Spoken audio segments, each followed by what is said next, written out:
Well, it's the first episode. You never see it coming.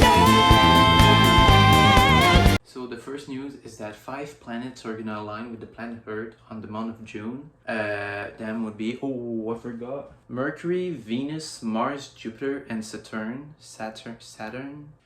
This occurrence didn't happen since 2004, and the best way to see it is 30 minutes before sunrise with a clear sky. And what's fun about this is that you can see it with your eyes, and it's for everybody, so it's not just for scientists. Everyone is going to be able to see those 5 planets during the month of June. But if you're in the northern hemisphere, you need to look at the eastern and southern side. If you're in the southern hemisphere, you're going to need to look at the eastern or northern eastern side. The second news is that the Queen celebrated her 70th years since she got access to the throne. That means that in 2 years, she's gonna be the longest monarch to reign, because the first one was Louis XIV or Louis XIV, which reigned for 72 years. So yeah, congrats to her. And also, I want to say congrats to her VTuber debut. That's pretty cool. I'm gonna help her though.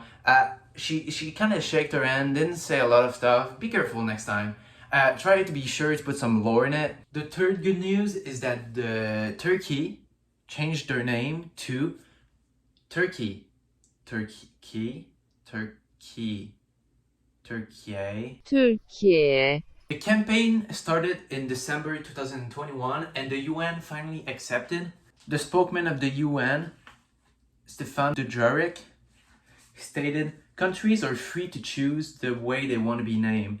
It doesn't happen every day, but it's not unusual that countries change their names."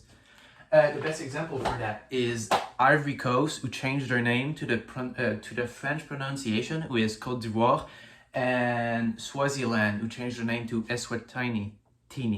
Fuck. But the problem is mostly whales. Imagine being a tiny ass country named after the biggest animal on earth, and it looks like a kid who made a typo. Come on now, whales, step it up. The fourth news. So, on the 2nd of June 2022, a US medical team reconstructed a human ear using the patient's own tissue. The 3D bioimplant is used to treat people with rare birth defects, like microtia, where the external ear is smaller and not formed properly. According to the Centers of Disease Control and Prevention, this birth defect occurs in about 1 of every 2,000 to 10,000 babies. The factors that can increase the risk include diabetic mothers and maternal diet that is lower in carbohydrates and folic acid. I'm sorry for the last one, but I'm gonna have to read it out loud because I literally cannot. So I'm gonna show it like that. I'm gonna try to be, but I literally just cannot remember it. So the implant was created by Tree Biotherapeutics, and the surgery was led by Arturo Bonilla, founders and directors of the Microtia Congenital Ear Deformity Institute in San Antonio. I'm sorry if I butchered the name. I'm really bad at saying names. And what he hopes is that the implant would one day replace the current treatment, which is way more drastic. I just want to give some hope to the diabetic mothers who are scared of giving this birth defect to their child. My grandmother is diabetic, my aunt is diabetic, and my mother is diabetic. And none of them had child who have this birth defect. So you really don't have to worry about this, and it shouldn't stop you from having a child if you really want to. The fifth news is a bit controversial, but I still see it as a good news, and you're gonna see why.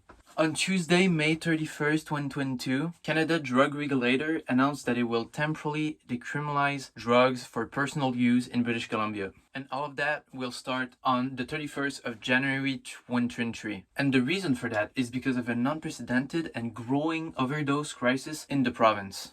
And what comes with this is that if they get caught, they will not get arrested, but will be provided with available local and health services. But why is it a good thing? Well, it's because it's going to make people less scared of trying to get help about their drug addiction. Portugal did something similar in 2001, and it helped a lot, saying that they have one of the lowest drug death rates per millions of people in the EU. So anyway, that was the first good news report.